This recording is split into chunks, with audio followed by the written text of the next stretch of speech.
usaha di Gudang Kopi. Sekarang kita udah sama ownernya Gudang Kopi nih, kita bakal nanya-nanyain apa aja yang harus kita ketahui tentang manajemen usaha di Gudang Kopi. Halo Kak, Ya, namanya halo. siapa nih? Perkenalkan, nama gue Dik-Dik. Halo Kak Dik-Dik, Ya, halo. sekarang kesibukannya apa aja nih? Ya, kesibukannya ngurus di Gudang Kopi aja sih, di sini aja. Oh, jadi Gudang Kopi ini sejak kapan sih berdirinya? Berdirinya tahun 2021 di bulan Maret tanggal 13. Kakak kenapa bikin usaha ini? Inspirasi dari mana sih? Awalnya karena dulu zaman kuliah hobi ngopi ya, nongkrong-nongkrong gitu, terus juga ada ketertarikan lah di bidang kopi. Jadi ya udahlah, habis lulus kuliah langsung aja lah gitu. Oh, jadi Kak Dik-Dik ini bikin usaha kopinya setelah dia selesai kuliah dan terinspirasi dari dirinya sendiri ya teman-teman. Apa aja sih Kak yang dijual di Gudang Kopi ini? Di Gudang Kopi juga selain kopi juga ada makanan-makanan berat, ada minuman non kopi juga. Baru itu aja sih, paling makanan dan minuman aja. Gimana sih cara Kakak nentuin produk yang dijual itu? Menentukannya yang pertama pasti kita riset dulu ya, gimana pasarnya, menyesuaikan kita berada aja gitu. Kayak misalkan di sini ya pertama kan riset di beberapa kedai kopi atau di tempat-tempat kopi, oh menu ini, dan juga paling kayak gitu aja sih. Oh, kalau Kakak nentuin kenapa sih bisa nentuin lokasinya ada di sini gitu? Kebetulan ini tanah milik sendiri gitu. Jadi yaudah. Jadi punya modal sendiri ya Kak Dik-Dik ini.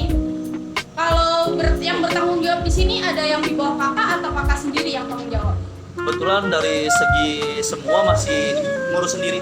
Oh, masih ngurus sendiri ya teman-teman di sini. Gimana sih cara Gudang Kopi menjalin hubungan baik dengan konsumen? Yang pertama tuh tetap hospitality itu nomor satu. Mau di bidang apapun, apalagi di bidang food and beverage ya. Kayak kita ya bos memperlakukan customer gue sebagai kayak biasa aja, kayak temen gitu. Jadi tanpa ada duraja atau apa gitu, enggak sih, gue santai aja gitu. Ya kayak kita sekarang di sini teman-teman bisa ngobrol sama Kak Dik-Dik, ownernya sendiri itu enak banget, beneran baik banget deh. Kita lanjut ya ke Laili, silakan. Oke, sistem pembayaran apa aja yang ada di sini Kak? Untuk saat ini kebetulan yang pertama itu pasti ada tunai, debit, terus juga udah mulai ada QRIS kayak pembayaran OVO, Shopee, Dana, Link juga udah ada. Siapa yang bertanggung jawab dalam pemasaran ini Kak? Yang tadi saya bilang untuk segala pengurusan dari pemasaran, manajemen bahan baku, keuangan itu masih dikelola oleh sendiri. Bagaimana cara Kakak untuk meningkatkan konsumen? Dari promosinya mungkin maksudnya. Oke. Kalau untuk itu, untuk dari awal sih yang pertama tuh pasti dari teman-teman ya.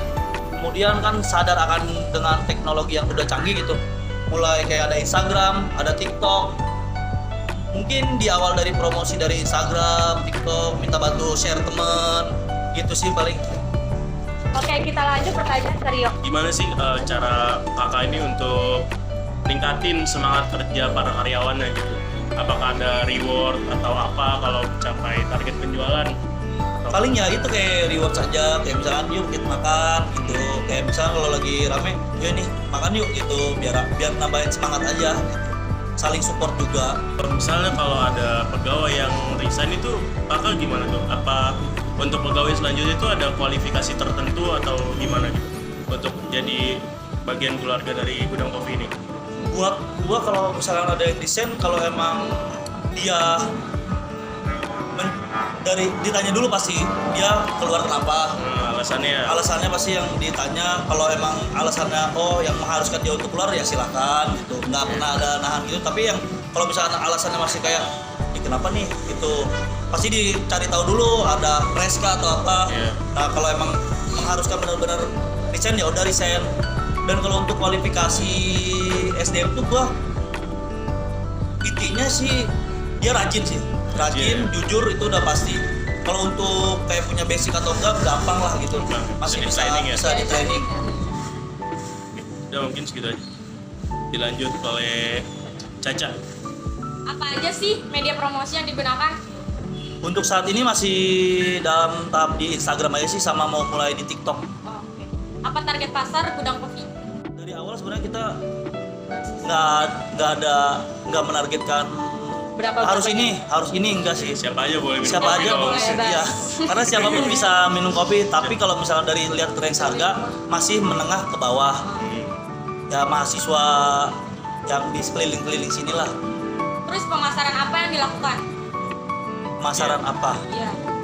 Jadi apa aja gitu Yep. pemasarannya? Oke. Paling ya kayak misalkan diskon promo aja, kayak misalkan di setiap harinya kita sekarang tuh di jam 2 sampai jam 6 sore itu ada promo 15.000 di item tertentu. Paling dari situ, dan ada bundling kayak gitu sih. Masih dalam bentuk produk. Gimana sih cara Gudang Kopi menanggapi persaingan bisnis yang sudah ada? Kan banyak tuh kayak kedai-kedai kopi. Menanggapinya. Intinya Iya. apa Kayak yang unik persaingannya gitu. gitu. Unik dari Gudang Kopi itu apa gitu? Yang beda dari yang lain. Iya yang Bisa diunggulin. Gua nggak pernah gimana ya. Oke lah, maksudnya ya itu kan hak dia ya untuk membuka bisnis baru, dan gue juga nggak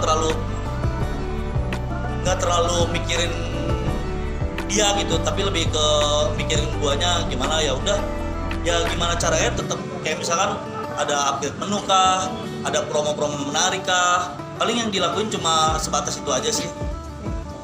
Oke, jadi teman-teman, ternyata yang dipasarin sama Gudang Kopi ini menetapkan di dirinya sendiri aja, tidak membandingkan dengan usaha orang lain.